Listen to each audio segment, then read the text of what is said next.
호프만은 신탁과 예언을 구분하고 있는데요. 예언은 인간의 의사와 상관없이 신이 자신의 뜻을 일방적으로 전달하는 특징이 있습니다. 반면 신탁은 신의 의지나 뜻, 아니 신의 의중이 아마도 더 정확한 표현일 텐데요. 이러한 신의 메시지를 파악하기 위해서 행해지는 인간의 특별한 기술적인 노력을 뜻합니다.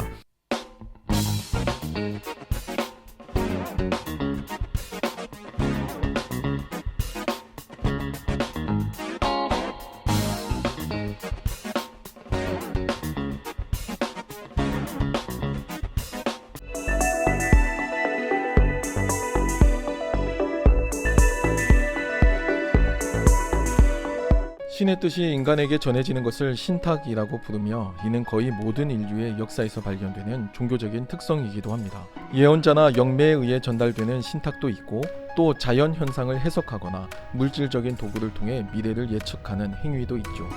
신탁은 공식적인 국가적 차원에서도 그 흔적이 발견되지만 주로 민간 전승에서 발견됩니다.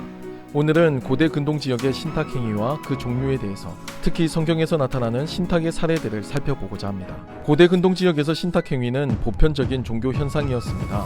특히 메소포타미아 지역에서는 예언보다 신탁이 사회적으로 더 인기가 있었고 국가의 중대사를 결정하는 데 활용되기도 했죠.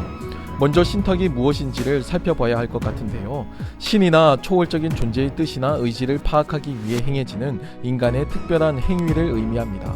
신의 메시지를 전달하는 특별한 기술로 여겨졌기 때문에 고대의 전문직이라고 할 수 있을 겁니다. 호프만은 신탁과 예언을 구분하고 있는데요. 예언은 인간의 의사와 상관없이 신이 자신의 뜻을 일방적으로 전달하는 특징이 있습니다. 이때 전달되는 과정도 신의 직접적인 방법으로 전해지죠. 인간의 노력이나 종교적인 제의나 희생이나 보상이나 섬김 등의 메커니즘 없이 갑자기 하늘에서 벼락이 치듯이 신의 뜻이 직접 나타난다는 것을 의미합니다.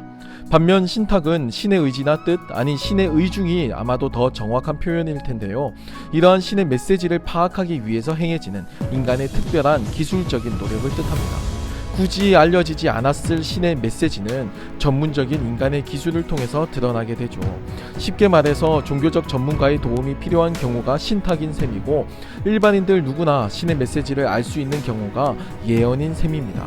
이 허프만의 신탁에 대한 규정은 엄밀하게 말하면 해석학에 가깝습니다. 그는 자연현상이나 동물의 간 등을 살피는 나름의 전문적인 해석적 기술을 통해서 신의 뜻을 파악하는 것을 신탁의 행위로 규정하고 있죠. 반면 포터는 신탁과 예언을 특별히 구분하고 있지 않습니다.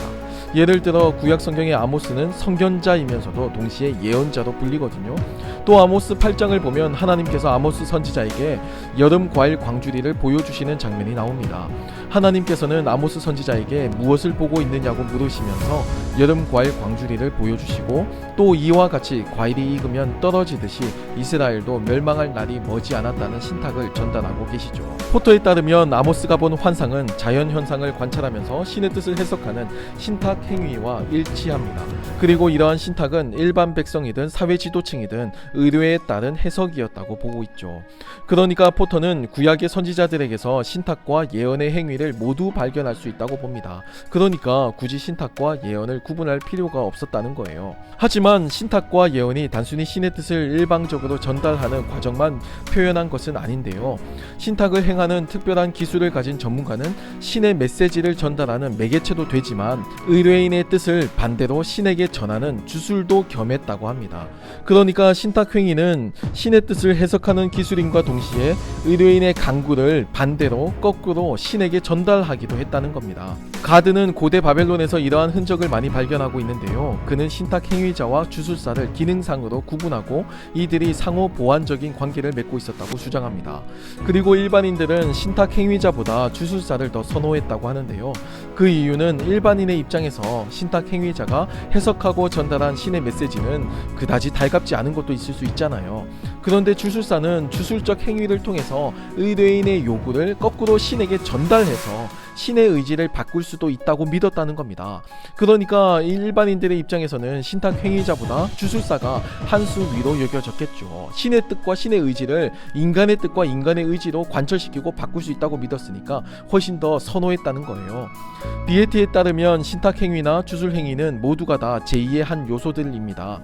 제2를 통해서 신의 뜻을 알고 또 그 뜻에 대한 인간적인 감정을 전달하고 심지어 자신의 뜻대로 요구해서 신의 뜻을 변경시키기도 하는 과정이 이 제2 속에 모두 포함되기 때문인데요. 유사한 행위가 사사기 20장 26절에 등장합니다. 베냐민 지파와 이스라엘 간 벌어진 내전에서 이스라엘이 2번이나 패하는 결과를 맞이하자 이스라엘은 언약궤가 있는 베델에 올라가 하루 종일 울며 금식하고 번제와 화목제를 하나님께 드립니다. 비에티의 표현대로 제2가 행해진 것이죠. 제2를 행한 이후 그 결과는 어떻게 되었을까요? 사사기 20장 28절에 따르면 하나님은 이스라엘에게 승리를 약속해 주십니다. 여기서 비에티는 제2가 가지는 특별한 속성을 하나 발견하는데요. 주술적인 제2를 통한 신탁 의식은 일종의 정결 효과도 있다는 거예요.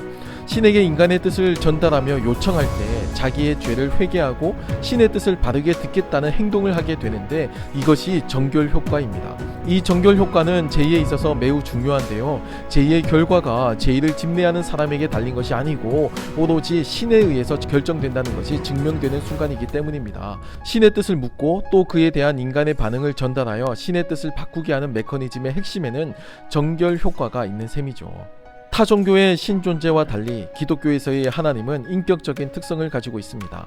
거칠애로 하는 정결 효과나 인간적 욕망을 앞세우는 이기적인 주술로 하나님의 뜻을 바꾸지 못하죠.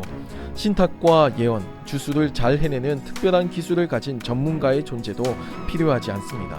성경은 예수님을 믿는 모든 사람들이 스스로 진솔하게 하나님 앞에 설 수 있음을 강조하고 있죠.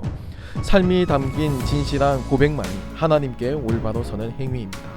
지금까지 시청해 주셔서 감사합니다.